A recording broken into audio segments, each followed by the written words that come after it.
ole chi bei le vek ule hei vai chu nang kal don nia kan veng lam tangin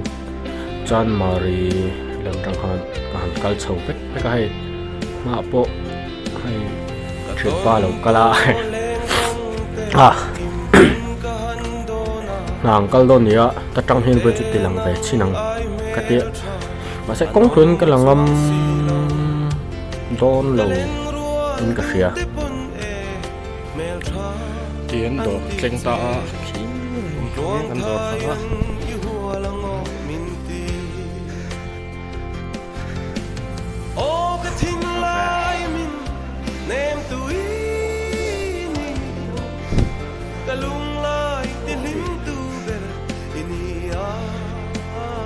thì lại mấy điều này cái chân tí nữa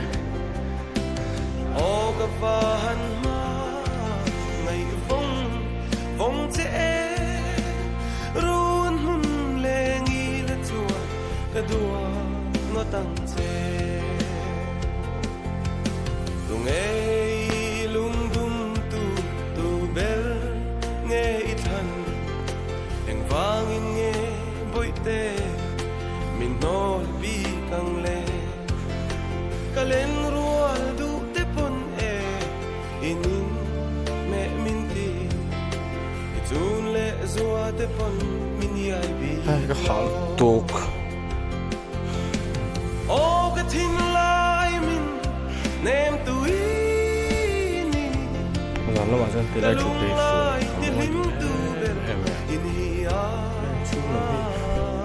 đây cái là lặng tuổi đó mèo chọn khu khu cái kitchen lục lòng nào ok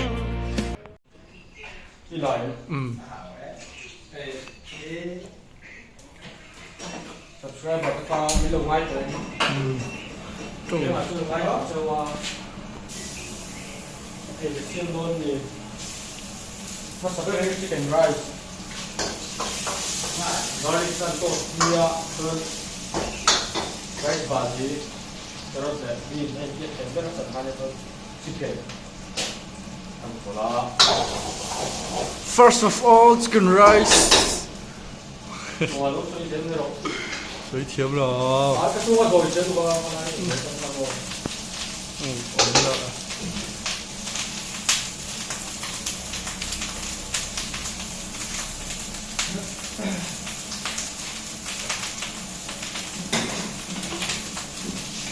Ole khai kiếm để khai kiếm Thì nó Ole subscriber đốm tắc tắc te sắc te channel là lâu lồm lại về cái chiều chicken rice sẽ xem mấy cái này tắc tắc uống được rồi à giấu lấy đấy mình xin mặc liên tục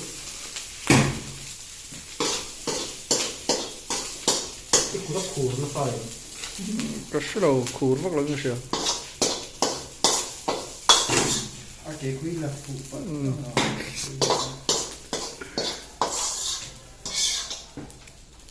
Chicken rice.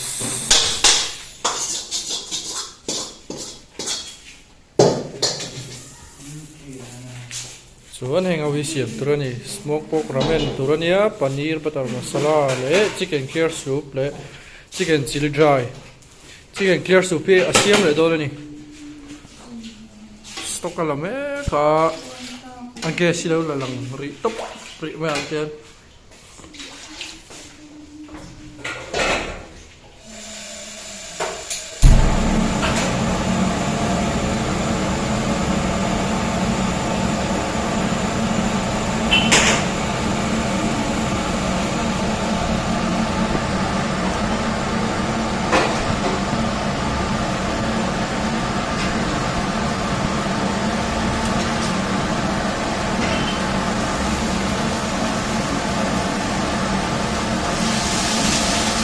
vinegar te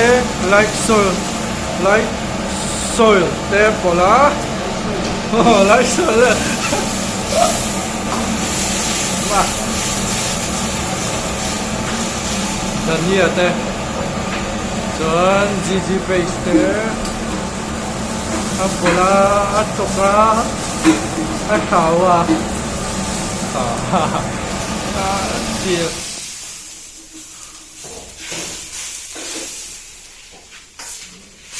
tuna pick up tune lại về hi dar nga le mini song pani bor chau vel ni a hriat ani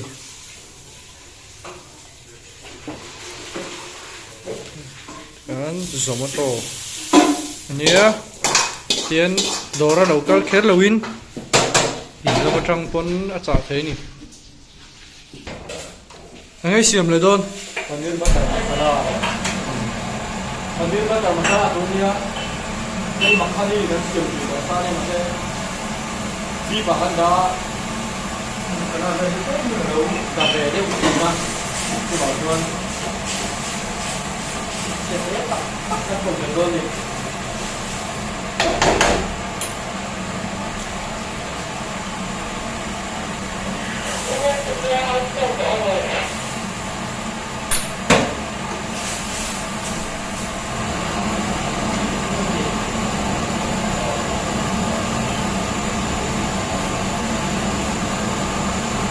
đầu tiên là chuyện cô ra không một thời gian tôi đi không về về sao là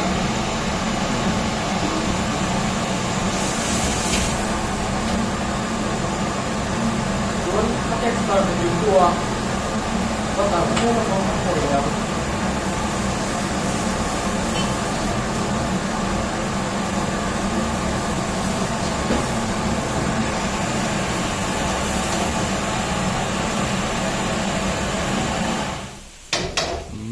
dấu lệ ta tạo pui pui là lâu là đón mẹ cái zoom to pakhat chik sanio pui pui hio mà hai khát chú lên này lo clear soup kha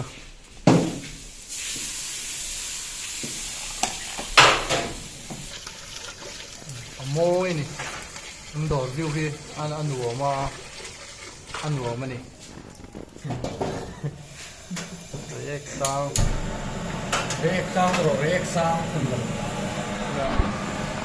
anh nghe xiêm lại đón cần tị chuan Yung chicken fry. Tuwa niya, kapag ko. Ano na nisa? Kaya. Tuwa niya. Kapag ko, tanong na yan.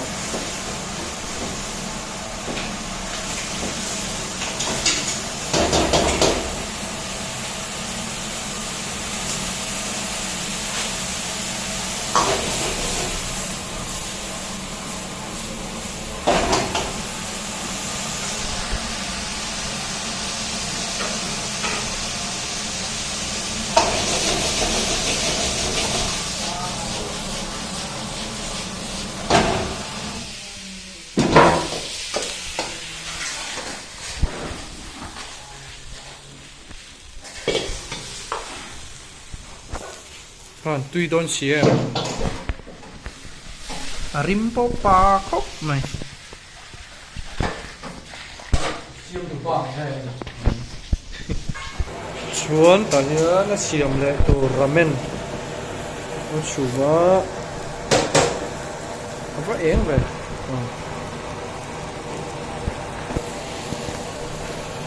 chuan heta hian ama channel nei tu pa mer cha em mai pian in vua dik zai in statistics carnival that Ramen sauce. Ano siya, ano niya sabihan. Ay, tung patalam, dolen. ala khuveng veng mai ku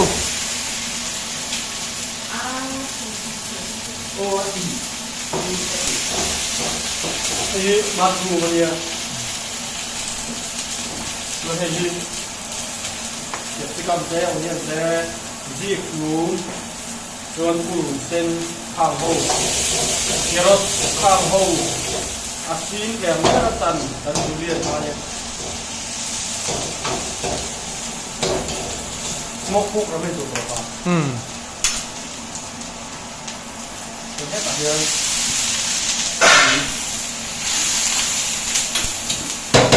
oh saya rồi gì thế có đó đi lên cái quả này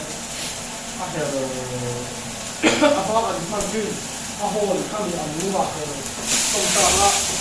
cái này nó bảo như vậy đi là jadi orang apa lihat berita politik kan ini apa tempo long jadi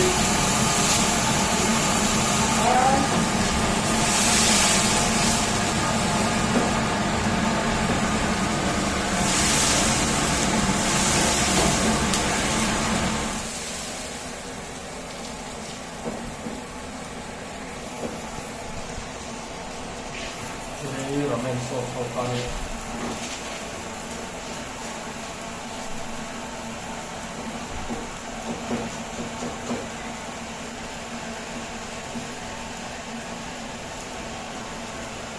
subscriber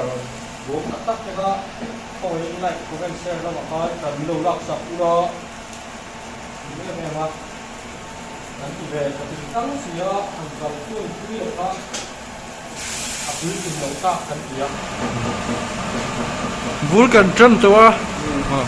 à to cần khen ngâm tụi này thì cái thuốc bia này tốt là cái bộ nó còn cố nó còn sáng cả video này giveaway thế bọn tìm này á có pro ra đi á à mà ông kia nó căng dữ ấy mà chụp vào tiền mẹ luôn sách thì ngay mẹ mình sách đây rồi mày sổ được đây rồi sách là ngay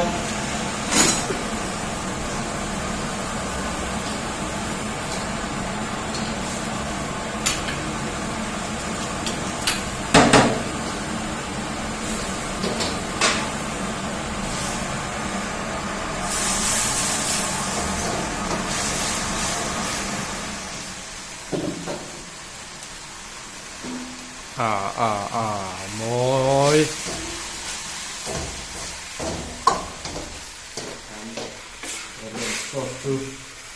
Ôi xong lệ, ta máy chặt lên gần lâu dấu lệ thế nào nghe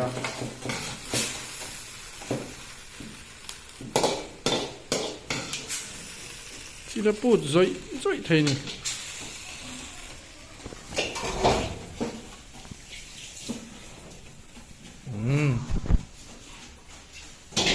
xuống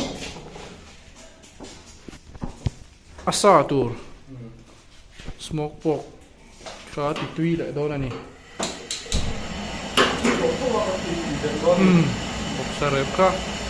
vok sarep ya tuy sim sima khá thì tuy bel lại đó là nè ati ni chu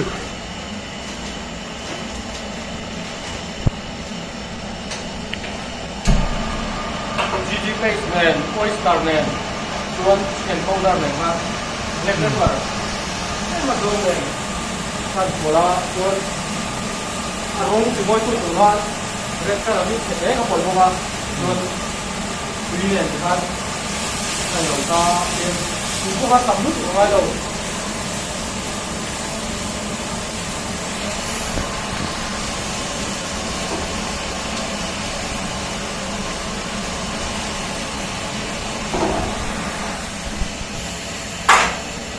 hết cả nhân cùng phần nó tạo nên cái đọc cái đó rồi ramen ni china kan chung kha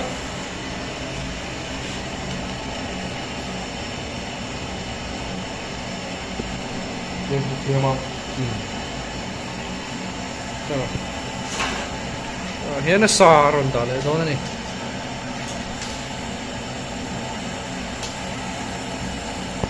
Hiền smoke pork à Phán đó là một số khác Cắn xiềng của một khác smoke pork à vok sarep da đó này chứ em Hiền arpui này Seaweed pepper này Cắn đá này đó này cái có là anh xin nấu rìa ấy cái khí là cái đi lên nó trắng kia mi khá Này đó đó ô thì hiền bé là sửa chuyện này nè top nó tới xem là bé sửa pa ha lại không phải tắt in subscriber cái viewers này cái subscribe nó cái nó subscribe sắp ra cái sự của lưu đạt thế rồi like comment share là bạn cần biết là các bạn cũng đây nghe đó rồi video thế upload ra à tốt thế nào video ấy sắp tin vào mình rồi lúc ok rồi đây ta cho các bạn xong ha để lại không bé vào xe như là vậy tôi mong thảo các cô vậy đây